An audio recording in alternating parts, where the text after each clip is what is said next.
New figures show the number of homeless pensioners has more than doubled in recent years, with rising rents and house prices leaving many older people vulnerable to losing their homes.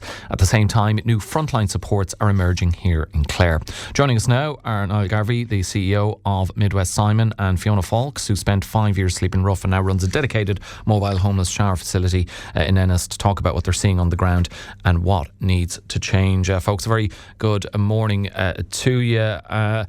Neil, if we can just talk to you about the number of homeless pensioners more than doubling in just 3 years. I mean, how stark is this trend from what Midwest Simon is seeing on the ground? It's very worrying, Alan. In fact, it's so serious that we launched a report yesterday. President Catherine Connolly launched a report from the Simon communities on the issue of ageing into homelessness. And this comes about from an event we had last September during Simon Week, where we looked at this issue, and we had a speaker from the US there who was talking about what a crisis it has become in the US, and that we seem to be following the same trajectory. And I suppose the only hope is we're earlier on that trajectory and we have time to do something about it.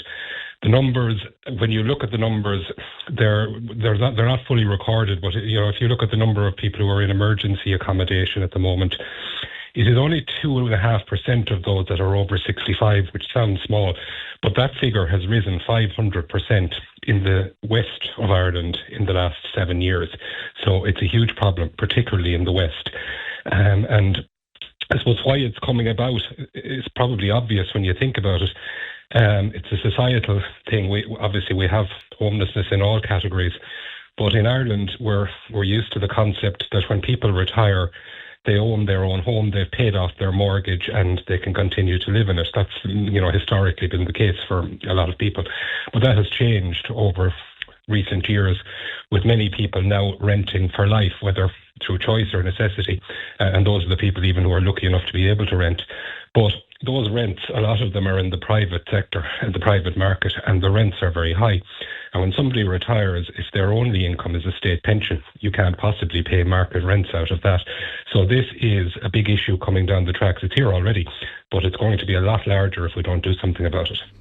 Fiona, can you talk to us a bit about the shower facility? And, on the ground, are you seeing more older members of the community trying to avail of it? And do older people who are homeless present differently to younger users in terms of needs, or perhaps even hesitancy in accessing those kind of services?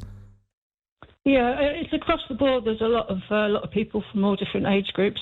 You kind of find the older ones, it's so difficult for them. I mean, facing homelessness after years of security is traumatic and terrifying as well. I mean, to even kind of go into the hostels, I mean, homelessness is associated with kind of mental health, family breakdowns, alcoholism, drug abuse. So you're thinking people going into homeless are going to have to go into these emergency hostels. So they're going to be sharing their space with people that, they don't know where they're coming from. It's very frightening. So, I mean, and also there are people waiting to get into hostels. So I run a service which provides, a frontline service which provides hot showers for people who are living on the streets. And I say we get all age groups coming to use the service. The older ones, they try very hard to kind of take, to take it on the chin, for a best way of saying it, to kind of try and help the ones that are younger than them. And there's a lot of pride as well. It's very upsetting to see, and it's so unnecessary. There needs to be something done about it.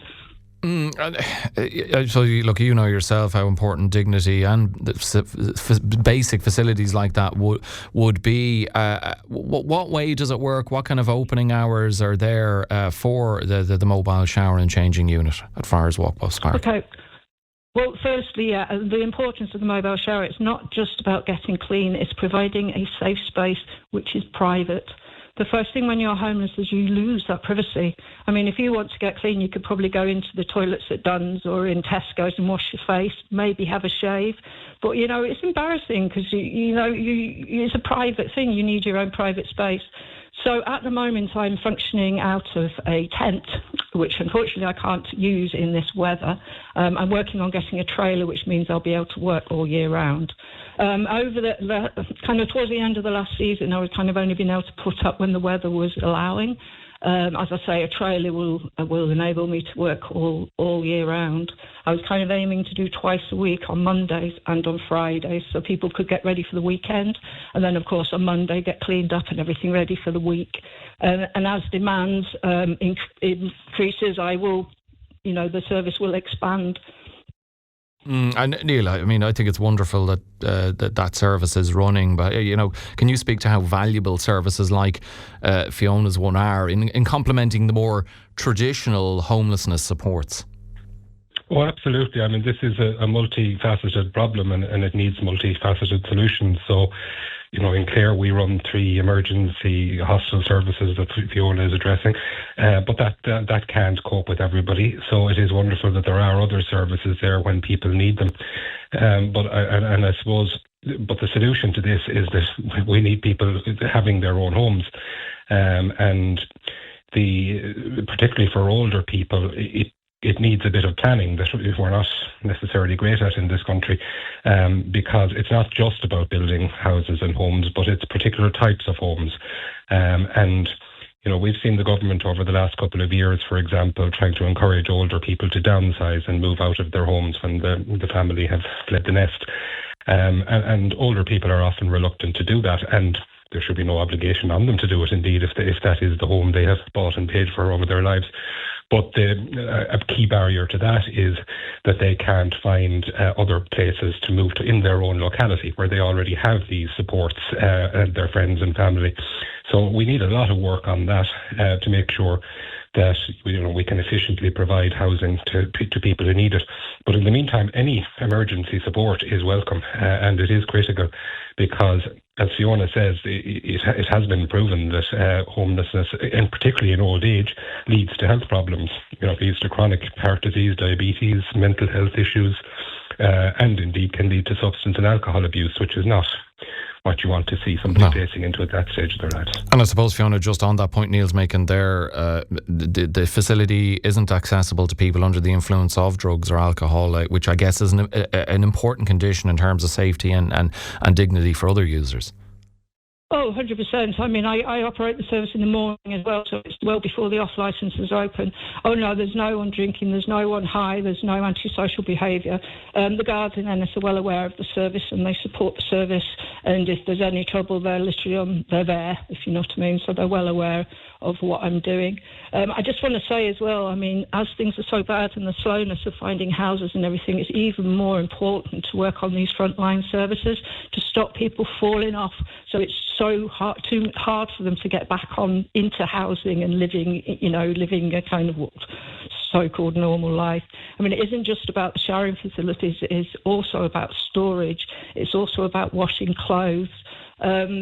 Are these elements, Fiona, in terms of the ongoing success of the facility, you mentioned earlier on, it's in a tent, which isn't ideal right now. Do you want it to be in a more stable structure and to be able to provide those additional services? Yes. And are you hopeful that will happen further down the road?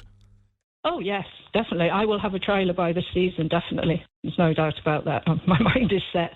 You see, and then from that I can work on other stuff. I'm hoping as well to expand to doing a token system, for like storage or for getting a haircut or for getting, for washing, etc. So once the sharing service, I say it's about safe space, it's about having a private space, it's about being able to talk to people, it's about sharing experiences, it's about passing messages on, it's about an inclusion, and then being able to stay clean and everything, and then you're staying part of that society, that every day you're not being excluded, you're being included, and that will keep you then for when you do get property. It won't be so difficult to go and move in. I know someone who's been on the streets now for months and months and months. He's got a property but nothing in it. Nothing at all. He's no cooker, he's no fridge, he's no carpet, he's got absolutely nothing. But he has a roof over his head, and he has, he still will have to use the showering services until all that's organised. So it's an important part. It's important to respect people and give them that safe space.